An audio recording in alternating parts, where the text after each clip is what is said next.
We back with another one. We getting ready to react to what is going on with Bronny James. Some more Bronny James news, man. I just uploaded some shit yesterday, so now we about to see what's going on.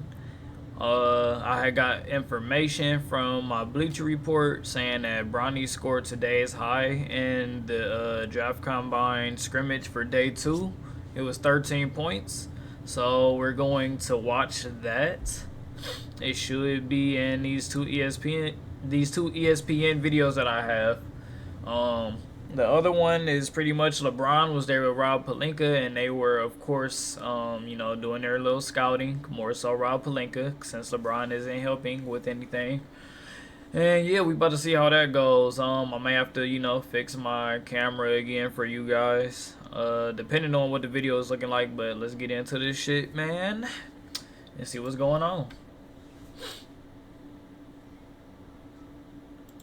Because you understand the way the NBA game is played when you think about illegal defense and how you have to space the floor, etc. Definitely, I feel like I have an advantage. We played NBA rule. I feel like I could do everything on the court. So, one of the things I ask you guys always at the McDonald's All-American game, you'll probably remember this, is after you've made all this money playing basketball and you've had a great career, what are you going to do? I think that Gavone's lost his mind on that comment. He can take his metrics. No, I'm just kidding. I'm kidding, Gavone. I'm kidding. I had to take the shot. Hey, but what he said is exactly right. Look at the way he's playing on the floor. Look at his movement on the floor versus what we saw yesterday. The aggressiveness, the confidence, the in control, and understanding how to operate. The games than I did. Is that different from Reed Sheppard? Reed Sheppard was more disruptive playing the passing lanes with active hands. Got 2.5 steals per game than Rob Dillingham was. Reed's big career. Well, I think you look at teams where his range is right now, certainly probably in that 3 to 5 range. So you're looking at certainly Houston, you're looking at San Antonio, you're looking at Brown and him actually playing. And Bill Self told us plain and simple, he would not play. But you see how competitive he was for a team that now has a chance to be able to get back to the Western Conference Finals and possibly win another championship in the finals. So, but Christian Brown, after a year of development where he did play and was a large part of what they did last year, has a 2025. So it does get to be expensive. I thought A.J. Johnson, by the way, played pretty well yesterday. As Bronny lines up a three-pointer in the corner again. Feet set, corner threes. It's where he's most comfortable from beyond the arc and floor, especially on the defensive end. That is a skill to be able to be vocal and be able to call out defensive coverages. Damn. Western Conference Finals this year with my guy Dave Pash. Shameless plug. All right, Team St. Andrews wins that one at 90-83. Few players with 13 points, but only one on Team St. Andrews. That is the one and only Bronny James. So we've obviously, we talked about it ad nauseum at this point, but Bronny, obviously a lot better than he was yesterday, right? Yeah, he was. All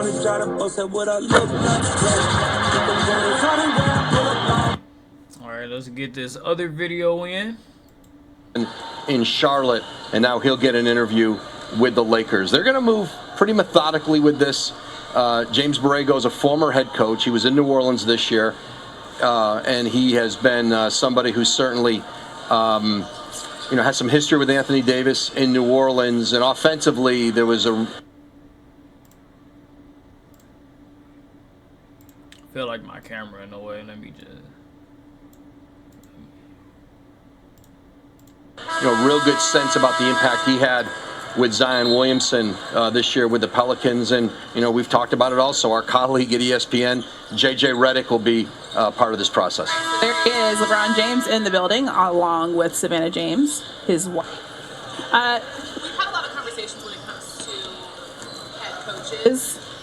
Sorry, you lost my mic there. We've had a lot of conversations when it comes to the head coaches that LeBron James has had. Obviously, this will be his 10th head coach. Do you think that does anything to his legacy as a player at all? No. I don't. I don't think anybody will remember that. They'll remember the winning, the team accomplishments, obviously the individual accomplishments.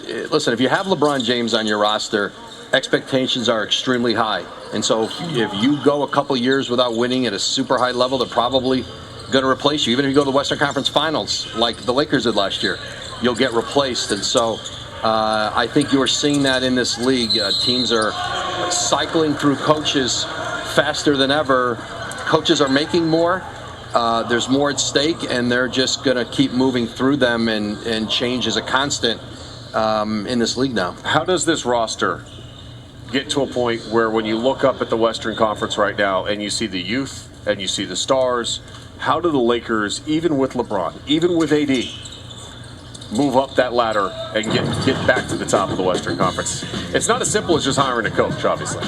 No, they have a chance this offseason. They have 3 first-round picks available to put into trades. That's more than they've had. And I think there are going to be more players available around the draft and leading into free agency in trades than maybe were there at the trade deadline. But I don't know that this can be a championship team. I don't know that they're one move away. You know, when you look at the other contenders in the West, you look at Boston in the East, they can get better. They can move up in the West. I don't know that there's one deal out there that all of a sudden you say they're ready to take out Denver, Minnesota, and Oklahoma City. Yeah. That's going to be even better next year. Well, and that's the thing. And if you have a little bit of a red flag is that, you know, Anthony Davis and LeBron James played the most games together since the two were put together in 2019, and you still a first-round exit in the playoffs here. And hopefully you're waiting for a healthy Jared Vanderbilt or Gabe Vincent, you know, certainly, you know, have a year like he did in Miami. But we'll see what happens with their first-round pick. New Orleans has until June 1st to defer, which I would say likely, I don't want to put words in David Griffin's mouth. I do have to say, y'all, I am happy to know, like, I am not the only one who be getting tongue-tied and shit on words. That shit happens. Like, even clearly in this professional state of the NBA, you feel me? Fuck it, let's get back into it.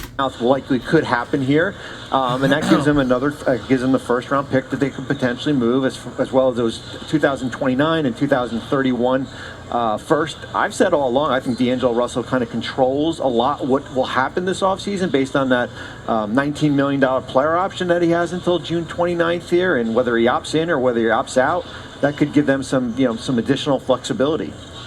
Rob Pelinka obviously having a quick little combo with LeBron. I do want to ask you, because we talked about Bronny feeling more comfortable, hopefully on day 2 than he did yesterday. Is there any added pressure? Because we've been talking about also trying to, you know, not always be associated with his dad. Is there any added pressure with him here? First of all, he's going to be associated with his dad for life. You always are. Regardless of whether or not your name is LeBron James and your dad's LeBron James. But Bronny's played with his dad.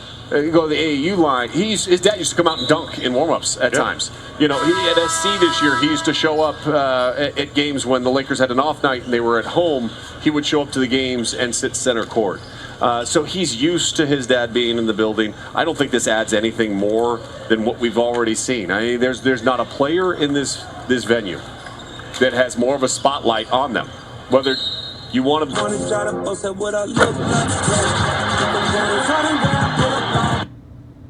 Oh shit. No, I didn't mean to do that. Alright, so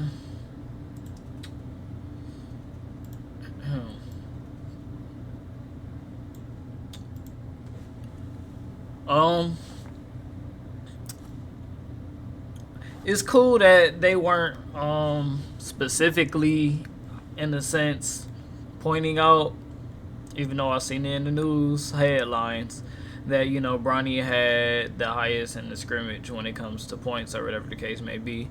They showcased, you know, some good passing, some good scoring. They showcased, you know, pretty much what he could do, which is, you know, pass and shoot the damn ball, play some damn defense.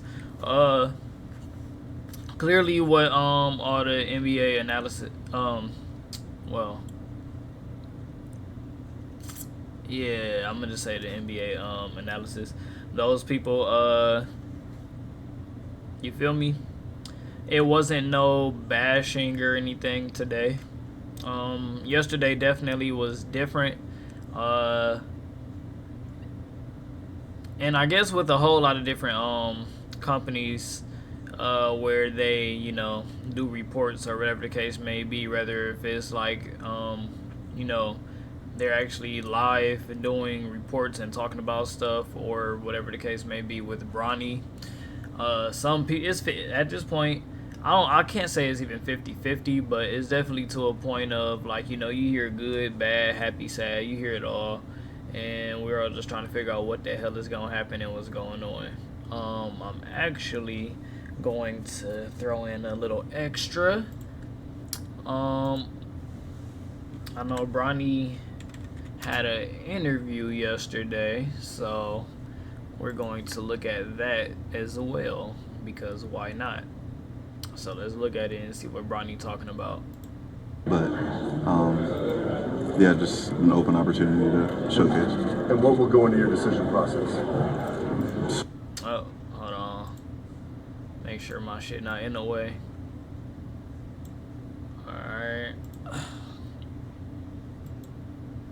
A lot of thought and a lot of alone time by myself and thinking about where I want to be and where my heart wants me to be. So, yeah. Ronnie, one thing that really sticks out is that you play the game the right way. It's been like that since you've been in high school. I know that comes. It was some headlines, by the way, where they were saying shit like Bronny was saying like he didn't care to play with LeBron and shit like that. I just heard a little quick thing. I'm gonna actually go back, see if I could catch it, where he pretty much was saying like, somebody's on path, but he did not say he didn't want to play with his dad. So we gonna see within this 18-minute shit if he really says that or whatever the case may be, because I feel like people trying to put out some fucked up articles and shit to make it seem as if they don't want to play together, when I feel like in all actuality, who really wouldn't want to play with their son if the opportunity presented itself? Not that everyone at USC didn't, but yeah, just an open opportunity to showcase. And what will go into your decision process? Just a lot of thought and a lot of alone time by myself and thinking about where I want to be and where my heart wants me to be. So, yeah. Ronnie, one thing that really sticks out is that you play the game the right way. It's been like that since you've been in high school. I know that comes from Pops too as well, but you guys all play the right way in the James household. Yeah. Talk about that, and also being one of the first in the gym. Everybody tells me like when there's a workout, you're already 40 minutes early too. That's something that you and Pops both do. So yeah. About those two things. Yeah, I mean, I give all that credit to my dad. He's taught me a lot of things and how to, show up the right way and showcase yourself the right way and give a great first example of yourself. Yeah, and I feel like he's driven that into me and my brother's heads pretty well, and it's paid off. There's been a lot of talk, Ronnie, about you ending up in the best situation for yourself. I'm curious, what do you think that looks like? What's the best situation for you right now? Wherever I'm happy. I feel like that's the best like opportunity and situation that I want to be myself in. Yeah, and just wherever my heart wants me to be, I feel like that's where I should be. Is it tough as you're trying to balance whether or not to pursue yeah, for sure, professional dream versus because you're close? Yeah, right? yeah. Does that excitement feel like it's pushing you in one direction or another? Yeah, for sure, but I know like my time will come, obviously, and I don't want to rush anything. With all the things that have gone on in the past year, yeah, I just don't want to take anything too quickly and not be happy where I end up in this. Brian, what went into the decision not to talk this season or do any interviews? Was that your call, or who's? Just my team, stuff like that. Made decisions for me that would be best in that current situation. When you say your team, who do you mean there? Just like my agency and stuff like that. Yeah. What was the thinking there? I mean, what? I couldn't tell you. I'm just going off what they. Right. Bro, they be nosy as hell, bro. You see all these cameras here. I mean, this has kind of been what it's like your entire career. Mm-hmm. How are you able just to stay calm and normal with all these cameras and attention in your face? I really don't know, to be honest. It's a lot, and it's built me into a stronger individual. Yeah, and I'm just all this, like I'm extremely grateful But you know, it's a lot sometimes. But I feel like every time there's been criticism around your game, you don't belong here. You really silence the critics. And at McDonald's, you went 5 for 8 from 3. Yesterday, you hit 12 straight threes, in the star drill. But what's that pressure like? And what do you say to those people that don't think that you really belong here? There's nothing I can say, to be honest. Like, I just, I obviously see everything that has been thrown my way. But, I just got to shrug it off, and all the work that I've put in over this, I don't know how many years, I just feel like I need to believe in myself and everything that they haven't seen what I've been through or anything like that. So, I just continue to believe in myself and keep putting in the work. When you talked about it, they're talking about your father and everything like that. You've been in the spotlight since you were a little kid, right? So when you go into these interviews with these executives, they know about your family. But what do you want them to know about you, the person? That I'm a genuine person. I've gotten a lot of lessons and stuff from my mom, my dad, but also just like putting that Bronny James narrative out there more is instead of just being LeBron James' son. I think that's really important for me. Now, with that being said, does that motivate you a little bit? Because there's when your father said last year, "I want to play with my son," and everyone's like, "Oh, teams are going to draft him so his father can come." I mean, does that basically look? I'm more than just a way to get my pop.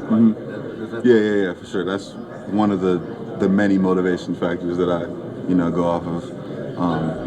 There we go. So pretty much these reporters, they be trying to twist shit, flip it and reverse it, and then write, whoever the journalist is, they type that shit up, make it an article, whatever the case may be.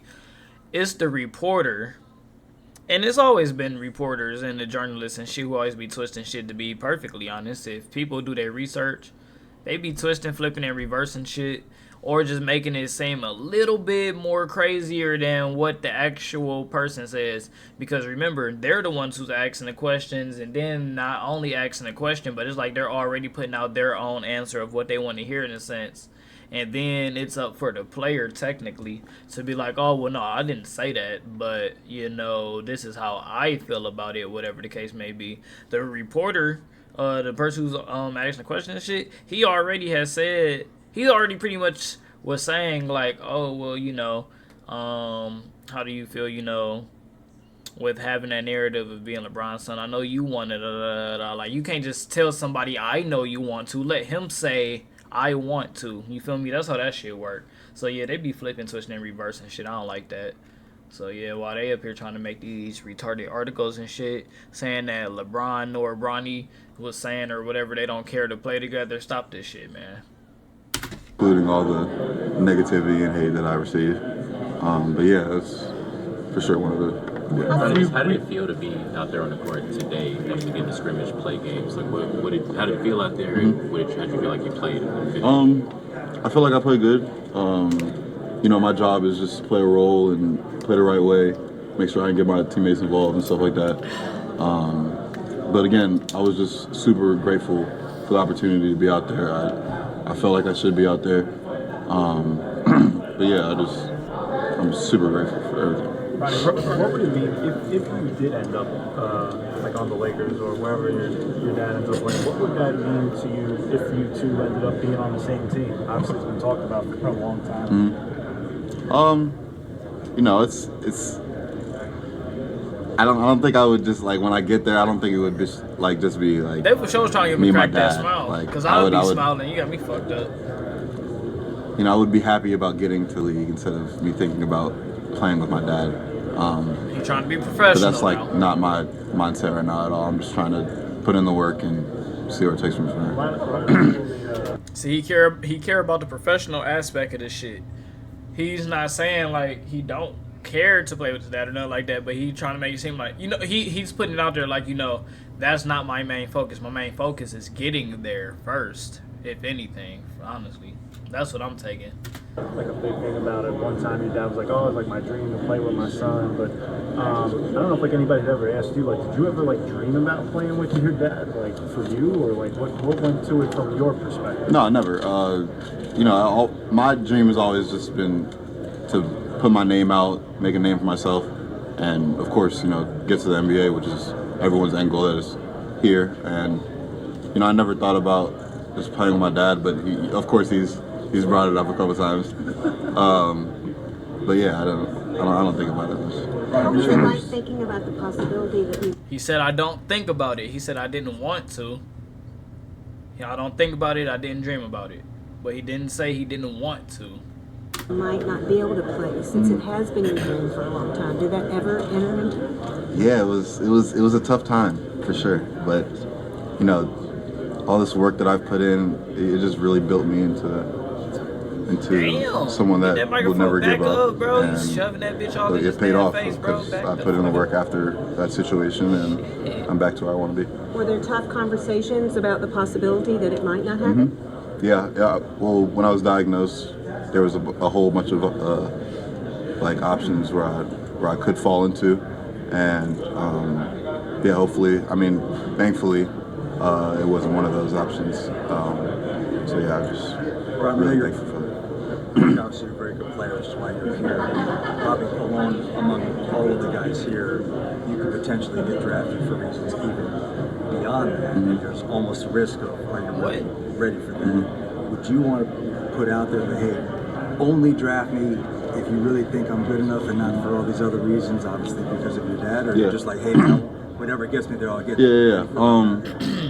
Honestly, I feel like this is a serious business, and I don't feel like there be like a thought of I'm just drafting this kid just because of I'm gonna get his dad. Like I don't think a GM would really allow that.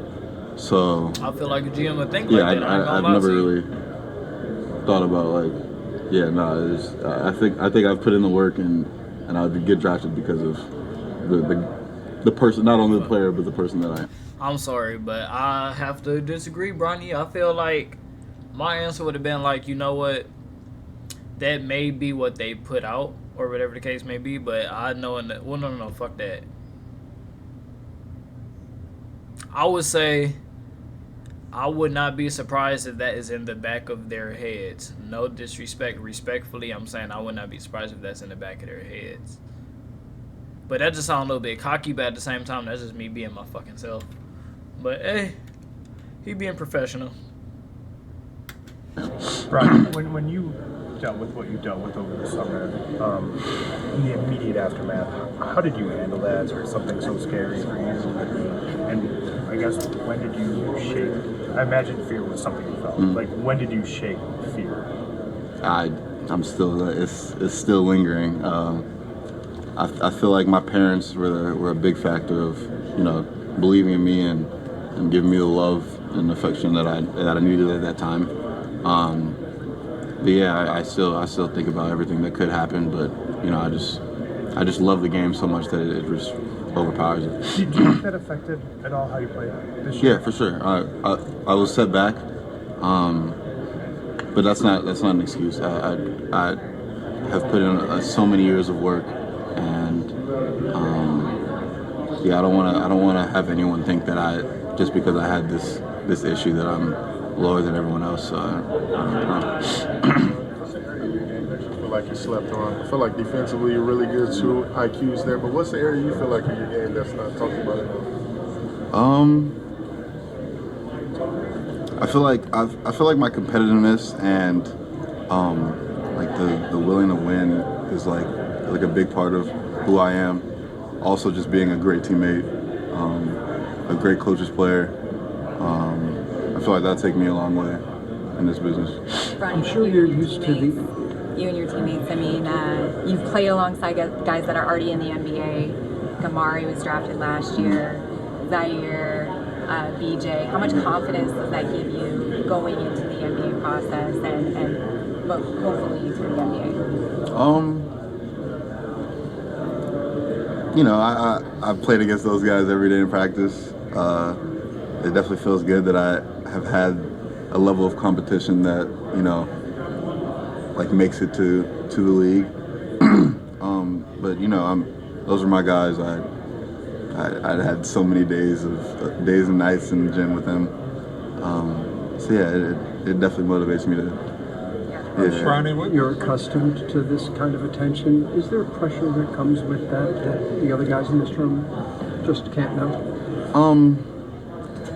Yeah, but like I don't want to be that guy and say that all this pressure is what's, you know, compelling me to not perform as well as I want to.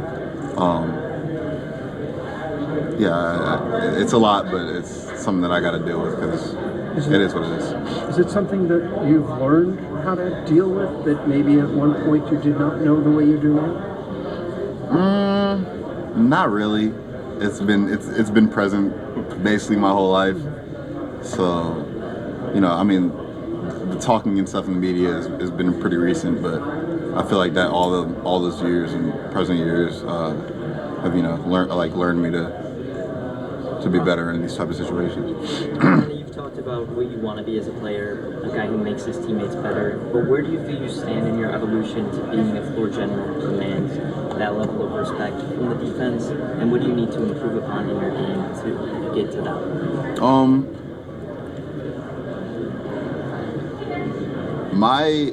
My goal isn't really to be that guy. There's a lot of guys in the NBA that are, you know, have that role already. My current goal is just to, you know, fit into a role that a team needs. 'Cause that's what's going to get me drafted. And yeah, just play the best, be the best player that, you know, excelling in that role and stuff like that. But I need to work on my game. I mean, I really work on every part of my game. When I in the gym and stuff like that. And I don't really think about, you know, being that guy on the team right now because there's already those. Bro, I'm just bro. He favored LeBron so crazy, bro. Like actually getting more of a close up. God damn. Holy shit.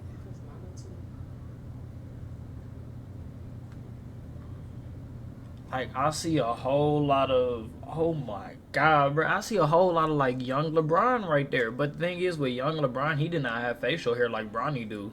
So that's the difference. Bronny got his shit early as a bitch. For Jason Tatum, every one of those guys sucks. I don't know. Ronnie, which teams have you met with so far, and who do you have lined up? I haven't met with anyone yet. Ronnie, what do you anticipate your emotions on draft night being, you know, if you do hear your name and it's, you know, like you said, that goal that all of you guys want, that you made the NBA? All that negativity and hatred, and it's just gonna all pile down to me. I really don't know how I'm gonna react.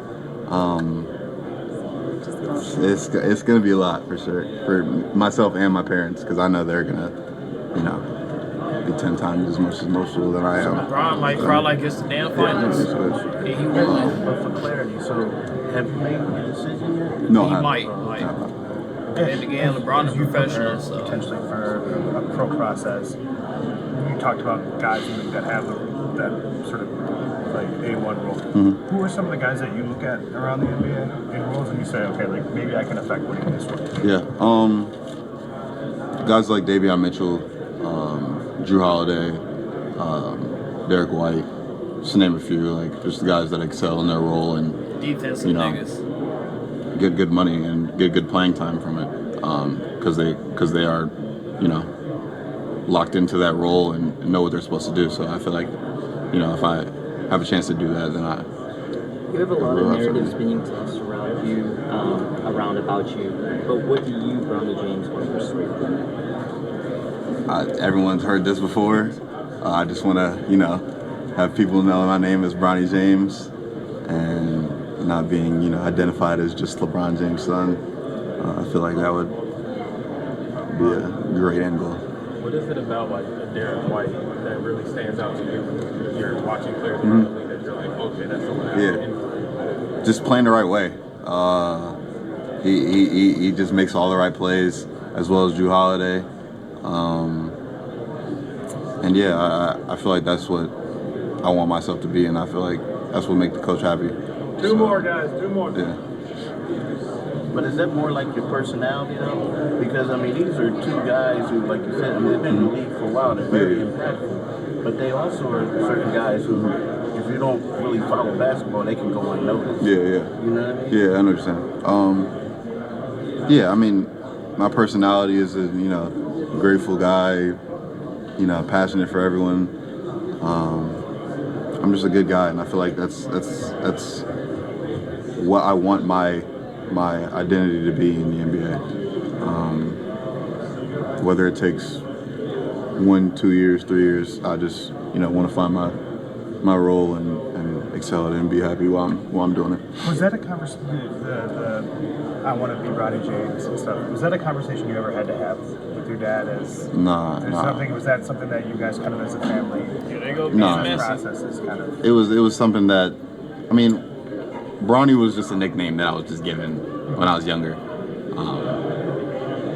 But everything that follows my dad, and people just try to link me with that, and all the greatness that he's achieved. Like I haven't done anything yet, so I feel like there needs to be that divide in between Bronny and LeBron.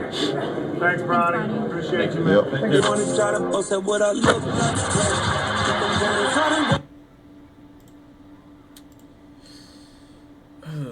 Alright. I don't really got much to say, man. Bronny said it all. I said what I had to say. Benzy out, y'all.